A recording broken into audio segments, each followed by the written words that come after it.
I'm telling you, put your seatbelt on, put your thinking caps on, and get ready for the Honorable Dr. Delbert Blair.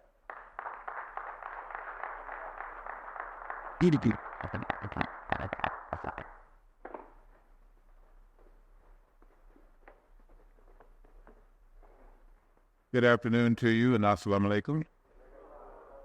I want to thank Brother Thomas as I get some material. I don't know why I bring it out. Most of the time I don't read it, but it's good to have so I know what I'm supposed to say. Then I get warmed up and say everything else. But it was an interesting flight in today, and I thank some of you for whatever delay there may have been. My plane was delayed for an hour and 10 minutes. And it's kind of indicative of the delay going on in these United States nowadays as we're running behind on everything we should be in front of and in front of everything we shouldn't be. And, of course, you just had the mister to leave your fair land last night.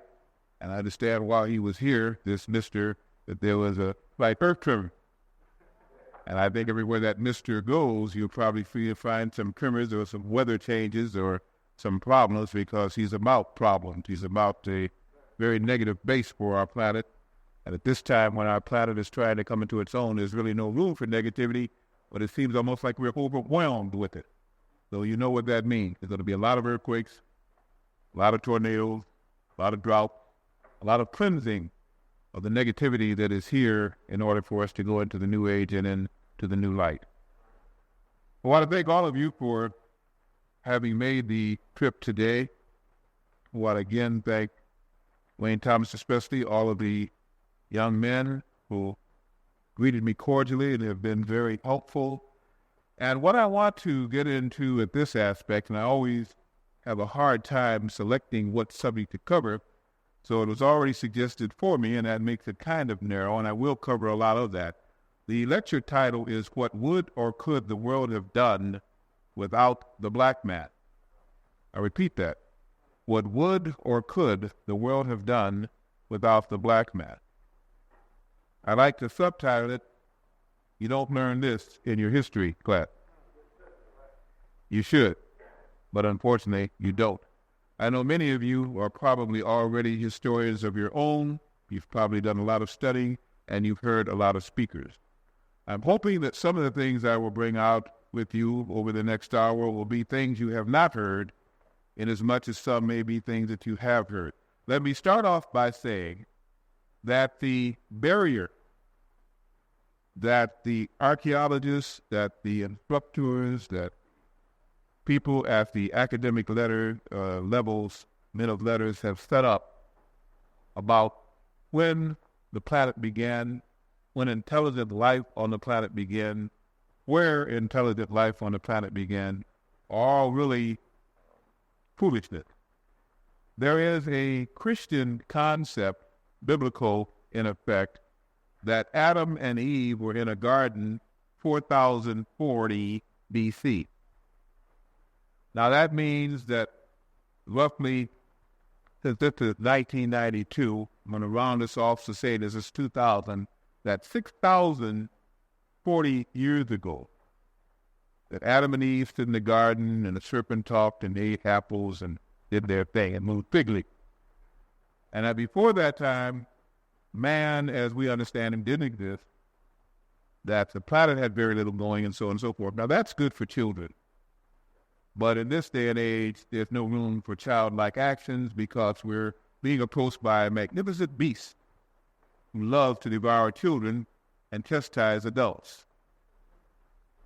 A.S.B. Leakey and Son did diggings at a place called Tanganyika, at a place called Alamadugu Gorge, and over the last 25 years has come up with things in the area of the Sudan, which is just below Egypt, which used to be called Nubia, and digging at a place called Numidia, and also digging at a large colossal city by the name of Seti, S-E-T-I, which is in the Sudan. They have found artifacts there dating back 2 to 4 million years old. They have found a crystal skull made of a perfectly formed quartz crystal. Meta Center, for over 60 years, has been a space where you can freely research, learn, and share with others about whatever may interest you. Free classes where many are learning about science, AI, engineering, metaphysics, wellness, and more. Here, you'll find many supplements for your well-being, such as monatomic gold powder, which was allegedly used by the pharaohs of ancient Egypt. We are also the largest herb supplier in Chicagoland, with over 70 organic wildcrafted herbs, mushrooms, roots, barks, berries, fruits, and leaves, which have been used for thousands of years for a variety of purposes. We thank you for your continued support. To learn more, visit us at metacenterchicago.com or give us a call at 708-668-4909. Until the next time that we speak, take care. If any of you are lapidarians, anybody understand gemstone, you know that the hardest thing to work with and cut is diamond. Right next to it is pure quartz crystal because it will fracture. And once it fractures, it becomes opaque or dense, and it's not pretty anymore.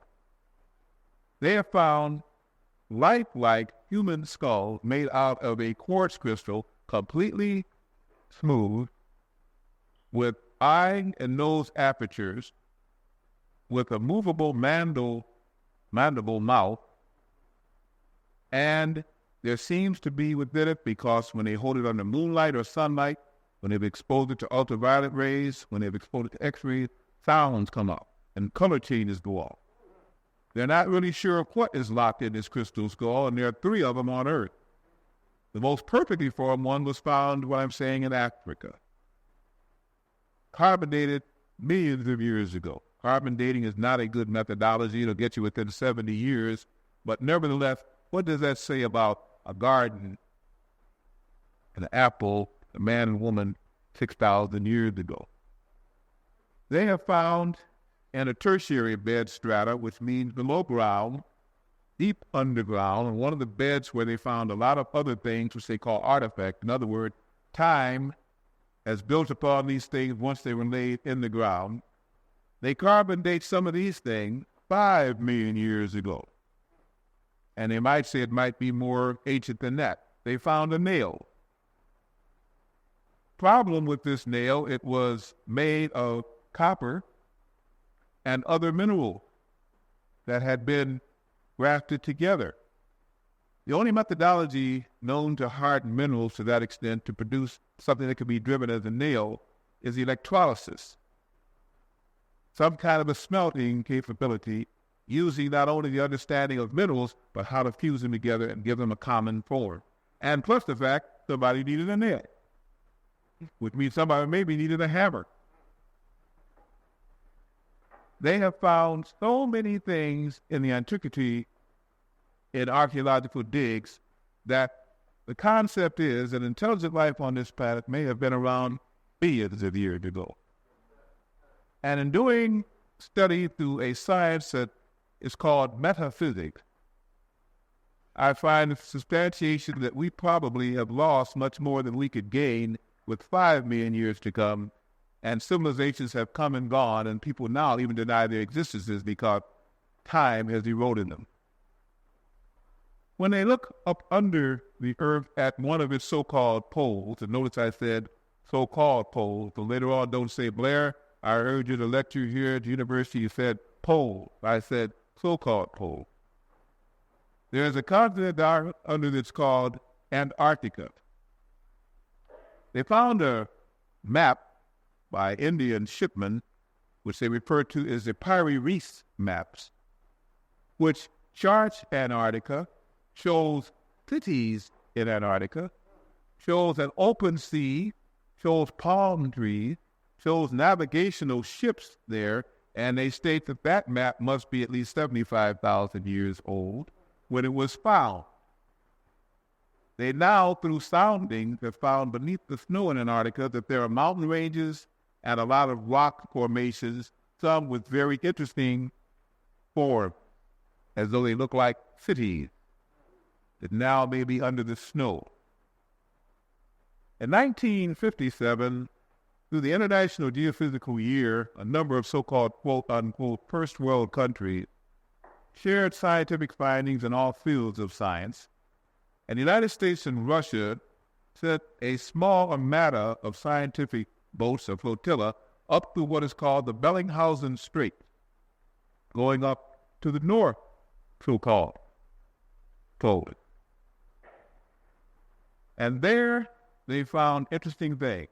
Together with a submersible atomic-powered submarine, which could stay underwater for weeks at a time, they found in the tip of the Arctic Circle, coral reefs.